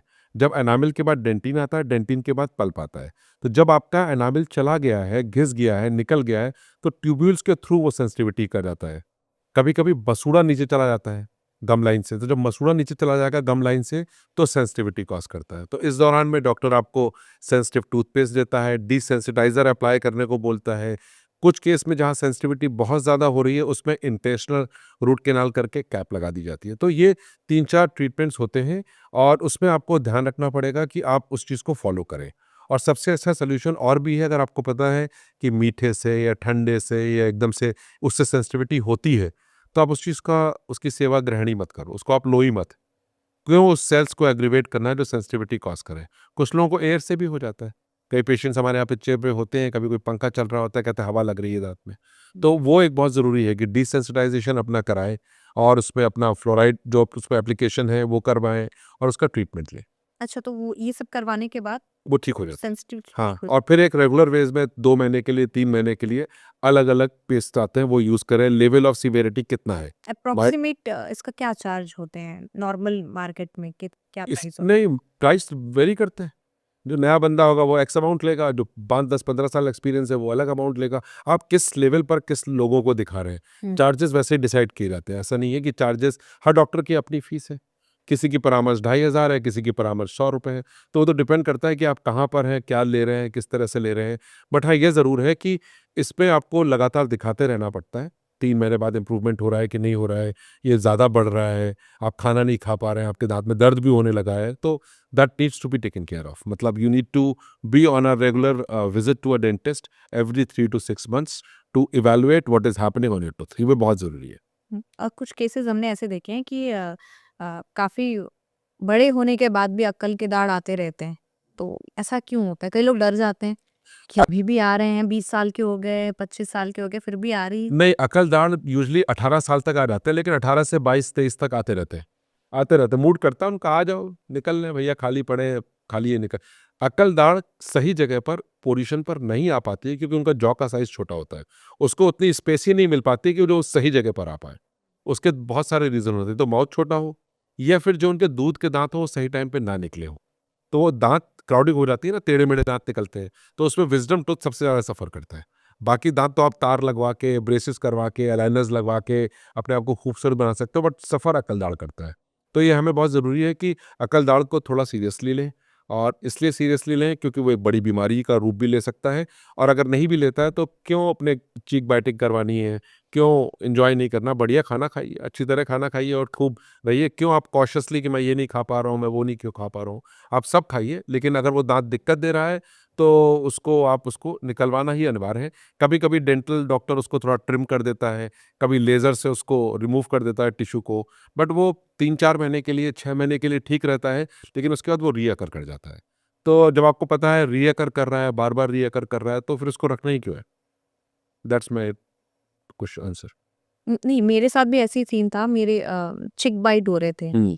तो डॉक्टर ने उसे, मतलब मेरे थोड़े पॉइंटेड दांत थे, तो उन्होंने उसे घिस दिया था, तो अभी वो चिक बाइट नॉर्मल हो गई। देखिए, श cheek bite because of the wisdom tooth ये तो समझ में आता है, लेकिन अगर आपके शार्प दाँत हैं, तो शार्प दाँत है तो उसको राउंड ऑफ कराना ज़रूरी होता है। उसको हम लोग अपनी लैंग्वेज में बोलते हैं एनामेलोप्लास्टी। तो शार्प एजेस को जितने भी माउथ में हैं उसको आप ट्रिम करा सकते हैं, और जब शार्प एज नहीं होगा तो आपका चीक बाइटिंग भी नहीं होगा। लेकिन अगर आपका दाँत अलाइनमेंट में है, अलाइनमेंट से बाहर है, फिर आप उसको ट्रिम करा रहे हैं, तो फिर वो धीरे-धीरे दाँत उसी एंगल में निकलता रहेगा। तो कहीं न कहीं आपको दिक्कत देगा। और ये जो टीथ क्लीनिंग का कॉन्सेप्ट है कि हम डेंटिस्ट के पास जाते हैं और टीथ की क्लीनिंग करते हैं, वो ये क्या होता है? क्या ये ज़रूरी हर महीने कराना चाहिए, या हर महीने नहीं, ये 6 मंथ्स में एक बार कराना ज़रूरी मतलब है। ये हर किसी को कराना हर चाहिए? किसी को कराना चाहिए। सबको? हाँ, सबको कराना चाहिए। ये अनिवार्य है, बिकॉज़ क्योंकि कोई चीज़ आप पूरे टाइम इससे खा रहे हो, पूरे टाइम बोल रहे हो, तरह-तरह के खाने का अनुभव मिल रहा है दाँतों को। मीठा, खट्टा, पानी, पुचका, टिक्की, चाट, पकौड़े, भटूरे, छोले, नहीं, कोई मटन खा रहा है, कोई चिकन खा रहा, कोई पनीर खा रहा, कोई मिठाई खा रहा, कोई मिल्क। जब इतना सब चला गया तो दाँत को भी तो सफाई चाहिए। तो इसलिए you need to get a cleaning done. और अगर आपके पास कोई हैबिट है तो भी ज़रूरी है। बहुत लोग ब्रश करते हैं, अंदर के दाँत नहीं करते, तो डिपॉज़िट्स हो जाते हैं।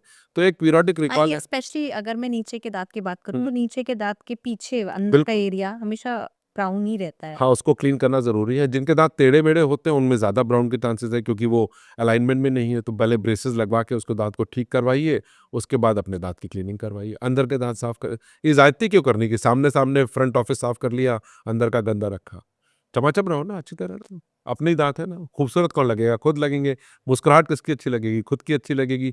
तो थोड़ा समय अपने ऊपर गुज़ार सकते हैं, अपनी स्माइल के लिए, अपने ऊपर, नहीं? तो बिल्कुल। ज़रूरी है, करिए। टीथ वाइटनिंग के मैं बहुत सारे देखती हूँ कि लोगों के टीथ जो हैं वो दांतें पीले हो जाते हैं, तो उसे वाइटनिंग करने के लिए ना बहुत सारे मार्केट में प्रोडक्ट्स अवेलेबल हैं।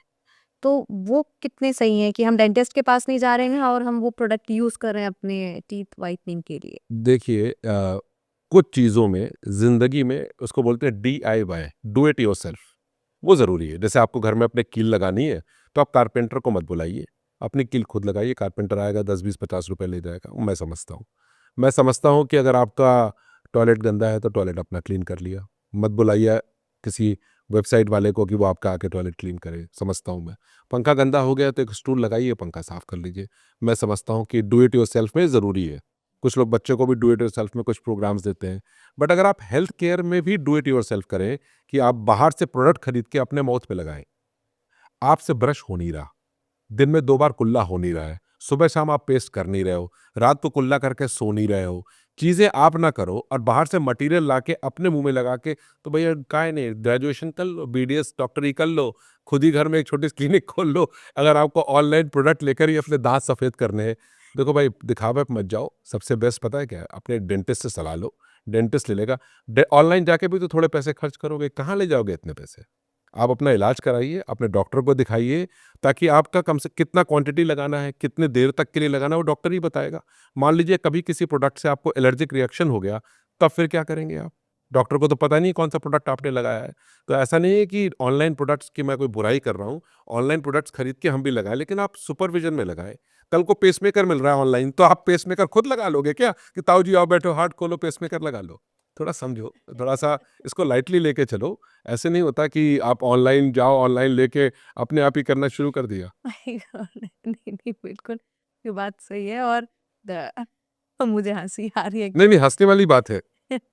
नहीं, ये बात सही है और थोड़ा केमिकल्स भी होता है, हमें ध्यान रखना चाहिए कि हम नहीं, जैसे क्लीन कर नहीं रहे, ऊपर से एक लेयर, ऊपर से एक केमिकल का ही लेयर लगा रहे हैं। नहीं, डू इट योरसेल्फ में है तो डू इट। जैसे आपको कार्डियक प्रॉब्लम है, आपको ब्लड प्रेशर बढ़ रहा है, आप मेडिटेशन करो, योगा करो, शराबें कम पियो, सुबह वॉक पर जाओ, घर वालों के साथ टाइम स्पेंड करो, मीठा कम खाओ, चीज़ें देखो ना। आप जो सही चीज़ें हैं उसको अपनाओ ना। आप ये क्यों सोचोगे कि मैं ये ले लेता हूँ इससे बेहतर हो जाऊंगा। मल्टीविटामिन थोड़ा सा ले लो, सप्लीमेंट्स ले लो, क्योंकि आज के टाइम का दूध दूध सब ऐसे ही बहुत ज़्यादा अच्छा नहीं आ रहा है। आजकल दूध भी नहीं आ रहा है, घी भी नहीं आ रहा है। क्वांटिटी बढ़ा लो दूध की घर में, दूध में उससे घी निकाल लो। तो आप अगर अच्छा पौष्टिक आहार खाओगे, मतलब स्टैंडर्ड ऑफ लाइफ, लाइफ क्या है? शरीर ही तो लाइफ है। जब तक हम है तब तक लाइफ है। जब हम नहीं है तो हमें क्या पता दूसरों ने हमारे साथ क्या किया, रोड पे छोड़ दिया कि जला दिया कि गाड़ दिया। तो इम्पॉर्टेंट है जब तक आप हो, आप अपने संतुलन में हो, neurologically, physically, morally, emotionally, spiritually, तब तक अपने अपने का अहित मत करो, हित करो। एक मापदंड है, एक कानून है, एक व्यवस्था है अपने शरीर के लिए। शरीर का थोड़ा सा अपने जस्टिफाई करो और सही चीज़ों का सही तरीके से सेवन करो। और ऑनलाइन बहुत सारी चीज़ें मिलती है, मैं कोई अपोज नहीं हूँ किसी भी चीज़ों का। पता लगा मेरे ऊपर ही केस कर दिया ये बोले। तो मेरा मतलब कहने का ये है कि कुछ चीज़ें हैं, आपको लगता है आपका डेंटल में है तो आप कराइए, उसको ढंग की चीज़ों से कराइए। नहीं, चीज़ें मैं ये जान अच्छा, हमारे पास कुछ ऐसी सुविधाएँ हैं कि अगर किसी का दाँत पीला है, बिल्कुल, टीथ तो व्हाइटनिंग कहते हैं उसको। टीथ व्हाइटनिंग, हाँ, हाँ, ये प्रोसीजर होता है? Proper procedure. कैसे होता है, थोड़ा टीथ एक्सप्लेन? व्हाइटनिंग में क्या होता है, जैसे कोई पेशेंट हमारे पास आता है टीथ व्हाइटनिंग के लिए, तो सबसे पहले उसका दांत देखा जाता है, कौन सा शेड है, कौन सा शेड हम इम्प्रूव कर सकते हैं, और सबसे पहले क्या उसको ज़रूरत है कि नहीं है। उसको ऐसा क्यों लगा कि उसके दांत पीले हैं, क्या उसको किसी ने कहा है कि एक्चुअल में उसके दांत पीले हैं। तो पहले वो एनालाइज करते हैं कि इनको ज़रूरत क्यों है टीथ व्हाइटनिंग की। अगर वो टीथ व्हाइटनिंग में आते हैं तो हम देखते हैं कि वो कितना हम उनको वाइट करके दे सकते हैं। सिंगल सिटिंग में दे सकते हैं कि 2 सिटिंग में दे सकते हैं। हालांकि teeth whitening single sitting procedure होता है, 20 से 30 मिनट में कंप्लीट हो जाता है। तो कभी कभी देखना पड़ता है कि हम इनको 2 सेटिंग्स देके करते हैं, माइल्ड से धीरे धीरे शेड इंप्रूव करते हैं और कितना बेटर होगा। लेकिन अगर आपका डाइटरी हैबिट्स, खाने पीने का हैबिट ऐसा होगा, तो जो टीथ व्हाइटनिंग आपने कराई है साल भर के लिए, वो 3 से 4 महीने में ज़ीरो हो जाएगी। आपने पैसे भी दिए, समय भी दिया, खुद भी गए, डॉक्टर ने भरोसा भी किया, रिजल्ट भी नहीं आया। तो teeth whitening is not permanent solution, it is a temporary solution. Dentist अपने चेयर साइड पे करता है और उसके बाद आपको फिर वो होम किट दे सकता है, जो आप घर जाके कर सकते हैं। वो भी डेंटिस्ट की होम किट्स होती है ना, in office bleaching and at home bleaching. तो कंपनीज बहुत सारी हैं, तो इन ऑफिस भी देती हैं, होम भी देते हैं, but under the supervision of a dentist, then it is better. बड़ों के ओरल हेल्थ के बारे में बात कर लिया। मैं चाहती हूँ कि थोड़ा आप हमें बताएँ कि बच्चे जो होते हैं, छोटे-छोटे बच्चे होते हैं, कुछ दूध पीने वाले बच्चे होते हैं बिल्कुल, और उनसे बड़े बच्चे, मतलब अंडर 15 की अगर मैं बात करूँ, तो उनका मतलब जो डेंटल हेल्थ है या ओरल हेल्थ है, वो कैसे उसे मैनेज कर सकते हैं हम, या क्या उनकी जो टूथ पेस्ट है वो हमें चेंज करने की ज़रूरत है, या क्या कर सकते हैं? देखिए, बच्चों में यूजुअली क्या देखा जाता है कि उनका एक पीरियोडिक चेकअप बहुत मैंडेटरी है, क्योंकि बच्चे बहुत तरीके के स्वीट्स खाते हैं, बहुत तरीके के खाना खाते हैं, स्कूल में अलग खाते हैं, स्कूल से बाहर निकल के अलग खाते हैं, घर वाले अलग देते हैं, बाबा दादी अलग देते हैं, नाना नानी अलग देते हैं। तो ये सबकी मोहब्बत, सबका मिश्रण करके बच्चों के दांत थोड़े से गड़बड़ हो जाते हैं। कुछ पेरेंट्स थोड़ा फ़ियर होता है, कुछ नाना-नानी को फ़ियर होता है, कुछ बाबा-दादी को। अब आप सोचिए कि बात हो रही है बच्चों के दाँत की, मैं बात कर रहा हूँ बाबा की और दादा की और नाना की और नानी की। मैं इसलिए बोल रहा हूँ क्योंकि जब दूध के दाँत निकलने का समय होता है तब परमानेंट दाँत आते हैं। कभी-कभी परमानेंट दाँत आ रहे होते हैं लेकिन दूध का दाँत वहीं होता है। तो कहते हैं अपने आप गिर जाएगा। तुम्हारे पापा के भी ऐसे ही गिरे थे, तुम्हारी बहन के भी ऐसे ही गिरे थे। तो भैया वो ज़माना कुछ और था, ये ज़माना कुछ और है। और उस वक्त अगर दांत दो टेढ़े भी हों तो भी चलता था, इस ज़माने में नहीं चलेगा। यहाँ पर दांत का अलाइनमेंट बहुत अच्छा है। आगे वाली जनरेशन 2026 में है, तो 2026 में एक नया रेवोल्यूशन है, नई चीज़ है। आप कैसे दिख रहे हैं, आप कैसे दिख रहे हैं, तो उसकी शुरुआत बच्चों से ही होती है। अगर बच्चे का दूध का दांत लंबे समय तक रह गया और परमानेंट टीथ आया, तो उसको अगर वो जगह नहीं मिली तो वो कहीं और निकलेगा। कहीं और निकलेगा तो टेढ़े-मेढ़े निकलेगा। टेढ़े-मेढ़े निकलेगा तो फिर बड़ा हो जाएगा बच्चा 10-11 साल का, तो आप उसके ब्रेसेस लगवाइएगा। तो हम बहुत सारी चीज़ों की रोकथाम बिगिनिंग में ही कर सकते हैं। जैसे बच्चे का टाइम से, अगर छोटा बच्चा है और उसका दाँत में कीड़ा लग गया, उसको दर्द भी होता है। लेकिन जो पक्का दाँत है, परमानेंट टूथ, वो 2 साल बाद आएगा या 3 साल बाद आएगा। तो एक एक्स-रे कराते हैं, उसको बोलते हैं ऑर्थोपेंटोग्राम, फुल माउथ एक्स-रे होता है। उस एक्स-रे को कराते हैं, उस एक्स-रे में डॉक्टर खुद देखता है, डेंटिस्ट खुद देखता है कि कौन-कौन से दाँत में कीड़ा लगा है, किस-किस दाँत में हम प्रोसीजर कर सकते हैं। कुछ प्रोसीजर होते हैं, उसको बोलते हैं पल्पॉटमी, पल्पेक्टमी, जैसे रूट कैनाल होती है, वैसे ही बच्चों में पल्पॉटमी, पल्पेक्टमी होती है। बट वो मटीरियल अलग-अलग होते हैं, बच्चों का अलग होता है, बड़ों का अलग होता है। तो पल्पॉटमी कर दिया, पल्पेक्टमी कर दिया, उसके ऊपर स्टेनलेस स्टील का क्राउन पीछे वालों में दांतों में दे दिया। आगे वाले दांत हो तो स्ट्रिप्स क्राउन्स देते हैं, जो दांतों के रंग के होते हैं। तो इस तरह से उनको बनाया जा सकता है। फिर पिट्स एंड फिशर सीलेंट्स आते हैं, जो दांतों में ऊपर आपने देखा होगा कि ऊंचाइयां हैं, फिर गहराइयां हैं दांतों के अंदर। देखते हैं ना, दांत बिल्कुल फ्लैट तो होता नहीं है, उसके अंदर कस्प होते हैं, ग्रूव्स होते हैं, इस तरह से। तो उसमें पिट्स एंड फिशर सेलिन डाल दिया। कुछ लोगों का fluoride varnish upper and lower में लगा दिया, तो उससे कैविटी नहीं होती, दांत प्रोटेक्टेड रहता है। और समय समय पर आपको लगता है कि अगर आपका बच्चा बोल रहा है कि दांत में दर्द हो रहा है, तो माना कि ठीक है, मेडिकल स्टोर वाले आजकल दवाइयाँ देने लग गए, लेकिन डेंटिस्ट से सलाह लीजिए। वो पेन किलर भी देगा, एंटीबायोटिक भी देगा, फिर आप डेंटिस्ट को दिखा लीजिए। डेंटिस्ट वो दवाइयाँ भी देख लेगा और उस दांत का इलाज कर देगा। अगर वो दांत मान लीजिए 8-6 साल हो गए हैं और वो दांत को निकलना है और दांत नहीं निकला है, तो उसको निकलवाना पड़ेगा। आपको लग गया कि वो दांत अभी 3 साल बाद आएगा उसी जगह पर और उस दांत में दर्द हो रहा है, अगर बहुत खराब है तो निकलवाइए, नहीं खराब है तो उसका इलाज कराइए। और अगर बहुत ज़्यादा खराब है तो एक वो होता है अप्लायंस, उसको बोलते हैं स्पेस मेंटेनर। तो पेरेंट्स का वो डॉक्टर स्पेस मेंटेनर बना के देगा, ताकि वो स्पेस जहाँ पर वो दांत निकाला गया है, करा गया है, वो मेंटेन है जब तक परमानेंट दांत नहीं आ रहा। तो एक बहुत अच्छी, दांतों में ना सबका अपना अपना शेप है, वो अपनी अपनी जगह पर सही जगह आएंगे और उनको सही से आने दिया जाए। जैसे आपके दांत है, आपके दांत में सामने 2 दांत बड़े हैं, फिर 2 छोटे, फिर कैनाइन। अब कैनाइन यहाँ थोड़ी निकलता है, मोलर यहाँ थोड़ी निकलता है। तो ये तो ऊपर वाले की कृपा है, जो चीज़ जहाँ पर है वो वहीं पर ही आएगी। अब उसको सही जगह पर आने के लिए डेंटिस्ट से सलाह लीजिए, वो बताएगा ये पोजीशन आएगी कि नहीं आएगी। कभी-कभी कुदरती वो दाँत टेढ़े-मेढ़े आते हैं। कुदरती दाँत अपनी लोकेशन पे नहीं आते, इम्पैक्टेड बोलते हैं उसको। तब वो उसमें बाद में ब्रेसेस लगेंगे, ताकि हम उसको सही जगह पर उस दाँतों को ला सकें। अब कान, पूरे वर्ल्ड में सबका कान यहीं पर है, यहाँ तो है नहीं ना। नाक यहीं पर है ना, आँख यहीं पर है। तो अगर आँख यहाँ निकल आई, कान यहाँ निकल आए, तो उसको एब्नॉर्मल कहेंगे। कहेंगे कि नहीं कहेंगे?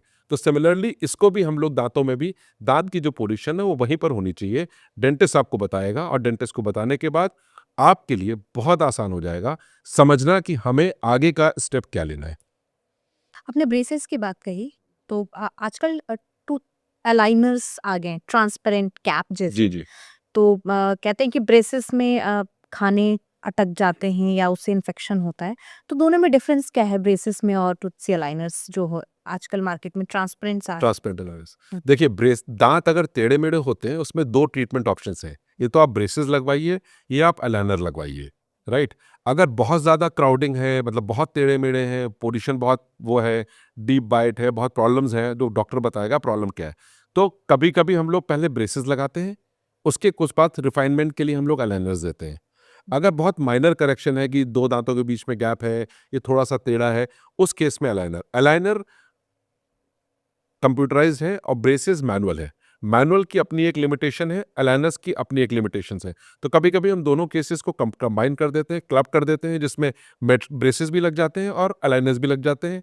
कुछ-कुछ केस में सिर्फ अलाइनर्स लगते हैं, जहाँ पर रिजल्ट ओरिएंटेड काम होता है, और कुछ केसेस में कंबाइन कर देते हैं। तो फाइनली आउटकम क्या होता है? एक तो उच्चारण, प्रोनाउंसिएशन बोलने का ठीक रहता है, दाँत अपनी जगह अलाइनमेंट में रहते हैं। जब अलाइनमेंट में रहेंगे तो खाना फँसेगा नहीं, कैविटी नहीं होगी, कैरीज़ नहीं होगी, दाँत आपके सुंदर रहेंगे, मसूड़ा आपके सुंदर रहेंगे।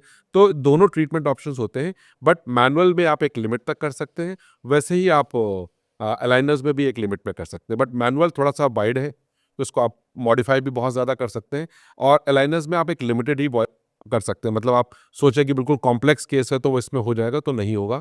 कॉम्प्लेक्स केस को मिक्स करके कुछ टाइम हम लोग ब्रेसेस दे सकते हैं, और कुछ टाइम के लिए हम लोग अलाइनर्स दे सकते हैं। तो ये चल रहा है। Combination therapy is good, and it's a good approach, one should always go for it.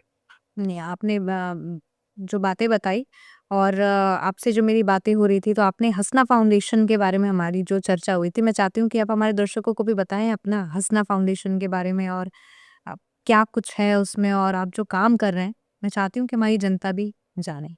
देखिए, जब मैंने तो डॉक्टरी कर ली है और दिल्ली में डॉक्टर हूँ मैं, और मेरा अपना क्लिनिक है, बट मैं 8 बाय 10 केबिन में बैठता हूँ, जो मेरा कंसल्टेशन चेंबर है।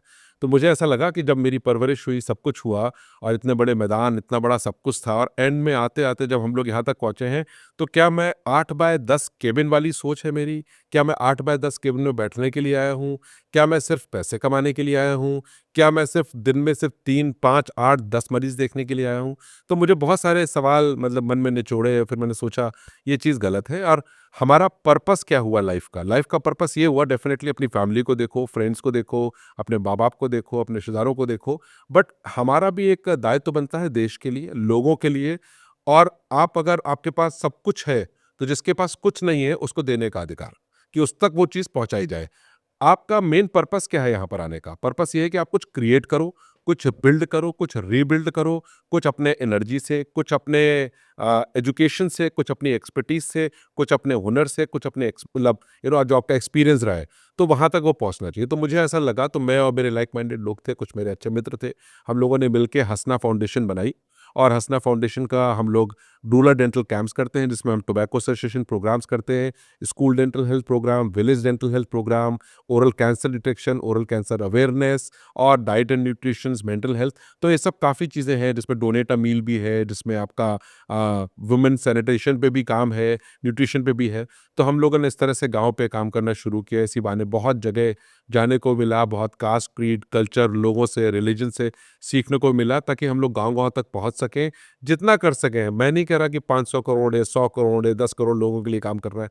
अपनी श्रद्धा अनुसार जहाँ तक जितना हो सके, जितने लोगों को हम क्योर कर सकें, जितने लोगों को हम बता सकें कुल्ला कैसे करना है, ब्रश कैसे करना है, अगर कोई बीमारी हो रही है तो उसका इलाज कैसे कराना है, उनको हम लोग थोड़ा अवेयर कर सकें। जहाँ-जहाँ हो सके वहाँ हम ट्रीटमेंट भी करते हैं एट एन अफोर्डेबल कॉस्ट, और समटाइम्स नो कॉस्ट ऑल्सो, क्योंकि ऊपर वाले ने दिया है, वो आता रहता है, जाता रहता है। आप अपनी चीज़ों को, अच्छे सोच को, अपनी विचारधारा को आगे लेके जाइए। जितने से ज़्यादा लोगों को हम हील कर सकें, मतलब आप एक हो गए, तो आप जैसे और भी बहुत लोग हैं, बहुत काम कर रहे हैं। तो ऐसे लोग हिंदुस्तान में बहुत चाहिए। हिंदुस्तान बहुत पॉपुलेटेड है, हिंदुस्तान में बहुत बिज़ी चल रहे हैं लोग, जब से बहुत सारी चीज़ें हुई हैं पिछले कुछ सालों में। हर आदमी कमाने के लिए निकलता है, लोगों के पास वक़्त नहीं है, किसान अपना नहीं जा पाता, छोटे दुकानदार नहीं कर पाते। तो आप गाँव-गाँव काम करिए, रूरल बेल्ट में काम करिए। आप कहीं न कहीं से तो आप शहर पहुँचे हो, कहीं न कहीं से गाँव से कनेक्टेड हो, चाहे आपके टीचर वहाँ रहते हों, चाहे आपके पिता के टीचर रहते हों, चाहे मामा के रहते हों। तो कोशिश करिए आप अपने गाँव वापस जाइए, एक सेंटर बनाइए जहाँ पर आप हेल्थ केयर का, वेलनेस का, एजुकेशन का कुछ ऐसा करिए जिसमें आप अपने गाँव को कुछ दे सकें। तो it becomes N easier task. जैसे मेरे पेरेंट्स हैं, वहाँ रहते हैं, छोटी जगह है, कस्बा है।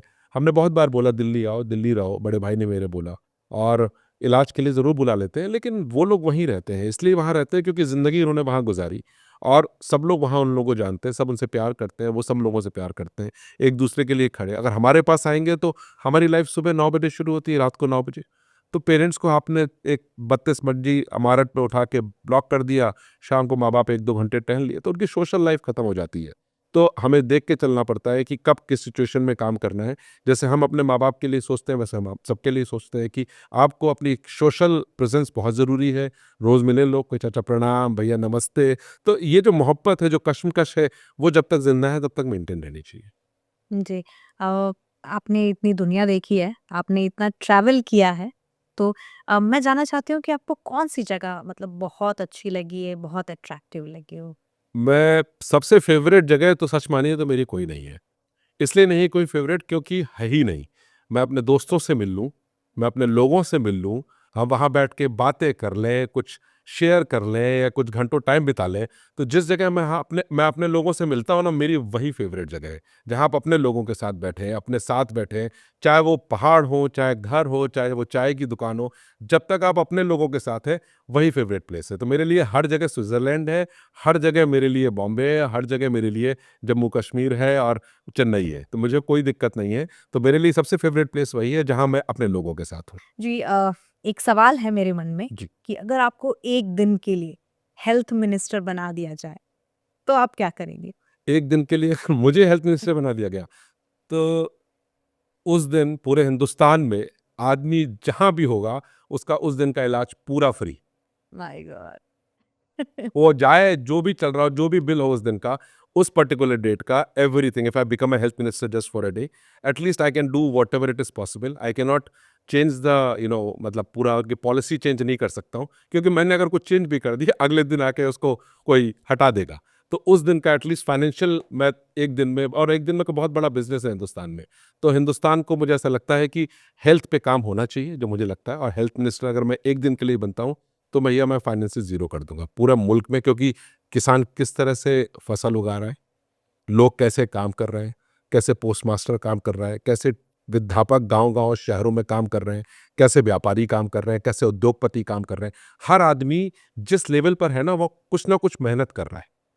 अब जैसे मैं आपको पॉडकास्ट दे रहा हूँ, तो वो भी यहाँ बैठे हैं, उनका भी परिवार है। तो हेल्थ एक ऐसी चीज़ है जिसमें हम सब लोगों को सिक्योर रहना चाहिए। तो अगर ये है, तो बहुत सारी चीज़ें अगर मुझे एक दिन के लिए बनाया जाता है, तो मैं उस दिन का हेल्थ का जो भी पूरे government, non government, private, semi government, मैं सारे बिल्स उस दिन के ज़ीरो कर दूँगा। तो बहुत अच्छी बात है। मैं तो चाहूँगी कि आप 1 दिन के लिए बने हेल्थ मिनिस्टर, और मेरे साथ-साथ मुझे लगता है जनता भी यही चाह रही होगी कि 1 दिन के लिए तो आप ज़रूर बने।